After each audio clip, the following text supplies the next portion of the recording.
I'm excited about it. We're back to early morning practices, so team meeting bright and early at 6:30 today. Players were here at 5:30. First day of class, which is always a unique challenge for the guys to balance. I think that happens nationwide. Traditionally, that is one of the hardest practices of the year once you add school back into it. But when we practice early like we did, really not that much effect because we already have it done. Our captains were announced and the team voted on them last week for the first time in a long time, just two captains, Bronson Kafusi, Taysom Hill. The voting was similar to back in the days when it was John Beck and Cameron Jensen.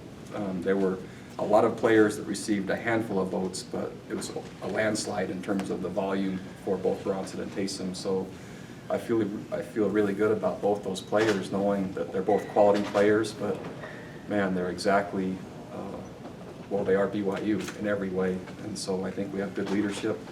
I also had a really cool experience awarding two scholarships. Mitch Juergens was awarded a scholarship, which is one of the coolest things I get to do as the head coach. I love when players come and earn their way and then get a scholarship rather than come with a scholarship. I think that's more the way life works. And then Nate Carter. So Nate will have a scholarship for his last semester at BYU, and that's how I'll remember him. You know, he battled like crazy for his entire career, and I was able to reward him, which the team just cheered and went crazy and mobbed him in the team room, and it was chaos. It took about 2 minutes to get him back in order, and then I awarded Mitch, and the same thing happened, and any chance of a meeting after that was gone. So the team really appreciated their efforts also. Let's see, regarding any suspensions for Nebraska, I don't plan to announce it until after the game, not before the game. And other than that, I think we're on track. So I'll take whatever questions anyone has and we'll go. Yeah, Dave. Bronco, how important is it to have a returning quarterback and to face one like Tommy Armstrong? Could you talk a little bit about him? Yeah, so having a returning quarterback, I think, gives you your best chance early in the season. So while many teams right now are sorting out who's their starter and what might their starter play like and the competition, and we have the luxury right now of knowing exactly who we have, the team knows who we have, and that establishes an identity that's hard to have unless you have a returner. Nebraska has the same. A really explosive player, throws the ball well, but certainly can run it well, and similar size to Taysom, a little bit taller maybe, but 220-ish, and runs hard and runs physical, and certainly a scramble threat. And so even though Oregon State / Nebraska now isn't traditionally a quarterback run team, you have to believe that that will be an element of what they might do. And so I think both teams start with that as a positive for them. Other questions? On choosing only two captains, why obviously, why did you depart from going with four? Yeah, so I would have preferred to on any given year. The reason that we chose four would be that two captains or two players on either side of the ball had similar votes or almost identical votes. In this particular year, it was such a wide margin that it didn't make any sense. We will have a special teams captain that will rotate per week, so the special teams player of each game will be the special teams captain for the next week, going with the idea of earning it as you go. And so, but that's the explanation. What do you remember about playing against Mike Riley coach teams? Oh man, so we played them 3 times. Won 2, lost 1. They beat us here at home and scored a lot of points and had big plays. And in that game in particular, I remember a critical play on a 3rd down where he tipped a pass and their guy caught it in the end zone. I don't remember much else besides that, but they're really well coached. And amazingly, the job that Mike did at Oregon State recruiting, man, the speed that we ended up playing against at the outside and running back, their staff does a really nice job. So I don't know Nebraska's personnel well enough, but I do know their staff will put them in the right positions for them to have success, and they have a returning quarterback, and I think a really strong offensive line. And those two things give you some stability to do most of what scheme Oregon State / Nebraska want to run. And so they can be methodical in moving the ball, and they can be explosive. So if you're not sound, you'll be exposed. And if you stay consistent in what you do, they're very good at scheming that. And so through 3 years worth of research, this isn't like a first game, this is like a series of history now. And so we're having to look what we've done before and make sure it's not identical because of the time spent and how qualified they are, taking advantage of some things that might be similar to what we've done before. How prepared do you feel your defense is for that challenge of doing different things and trying to be ready for this game? Work in progress. I'm still assessing. I think fall camp was a fairly good indicator that we don't give up points easily. How resilient, how consistent, what the execution will look like for the volume of plays. Not certain of that yet because we haven't done it. And so really trying to ramp up the volume and execution with keeping them as fresh as possible this week. And we'll learn a lot more after we play. They're trying hard and they're receptive so far. It's really now to the point where until we play, I'm not sure. Any injury concerns? None that I think are new from the last time we've talked. So yeah, not that I can think of. You know Mike Riley pretty well from the coaching days over the summer. You've gone through the families being together. What do you admire about how he Man, runs a he is a great person. He's authentic and genuine, and in the coaching world, there's to oversimplify it, there's two camps. There's the kind of the powerful, ego-driven, love the limelight, and just anything they can about the attention they personally can get. And then there's the more subtle teacher really caring for their players, and regardless of where they are, they're the same. And Mike's like that. And so he is also on the board of directors.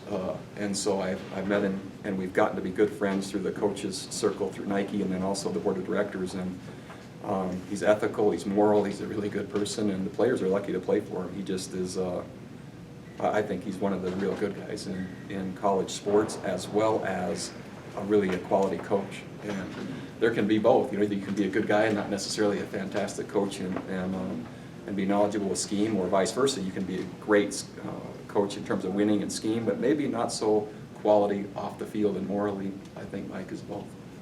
Coach, what are you expecting offensively from Nebraska? Good question. We're not positive. So again, I think there's elements of what we've seen before at Oregon State. We also think there's elements of possibly the quarterback running the ball. And so they showed a little bit of that, and from what I understand from the spring game, but we're not certain. And so we're guessing and predicting, and we prepare for our offense against Taysom, so we think that'll help us with the quarterback run part. We have some idea of what tailback runs look like from what they've done before, and somewhere in between or outside of that will be what they end up doing. Mike Riley said he expects you to blitz from the bleachers. Is that a fair analysis? There was a comment one time, and some of you might be, well, none of us are probably old enough. Paul James one time, I think they were playing New Mexico, and Jolie Dunn was the coordinator, and he said they were dropping him from the sky. And somewhere between the bleachers and the sky is probably where we'll come from. I don't know what that would be. Bronco, it's becoming a semi-regular occurrence for you as they play first-time games like it is against Nebraska. Is that fun for you as a coach?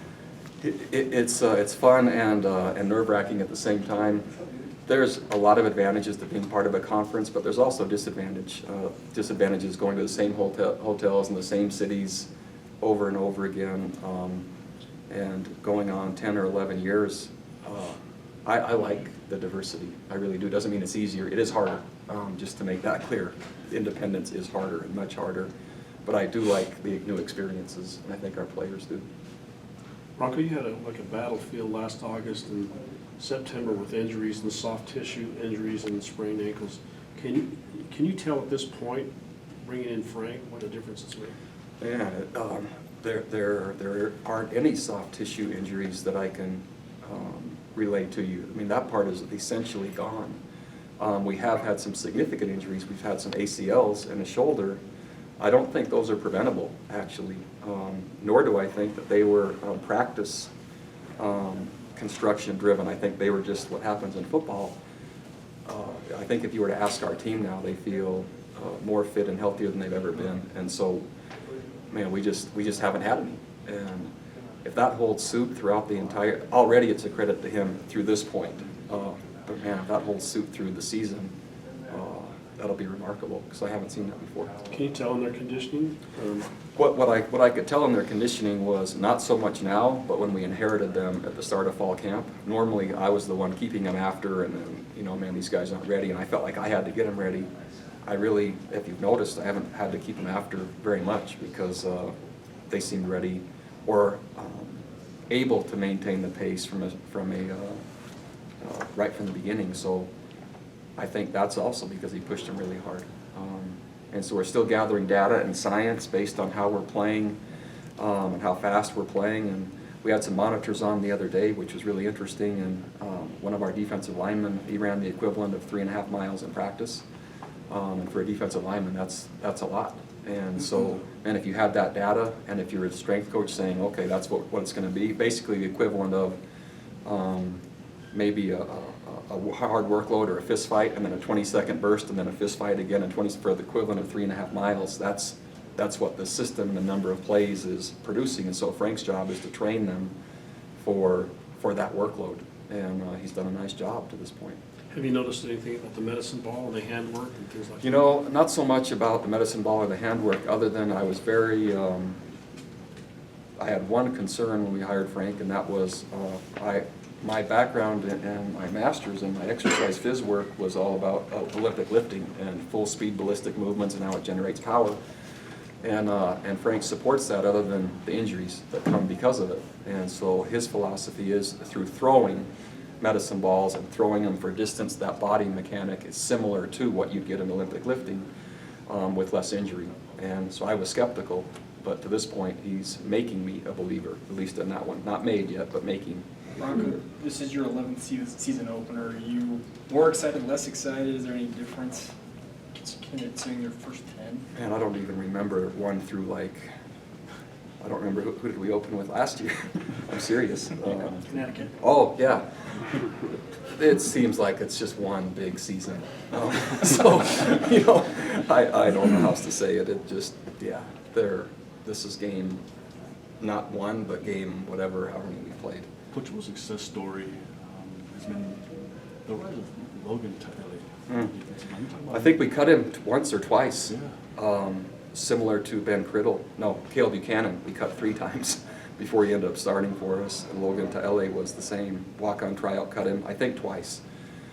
He put on something like 60 pounds to make a point after we told him he was too light the last time we cut him, and then he comes back and starts for us.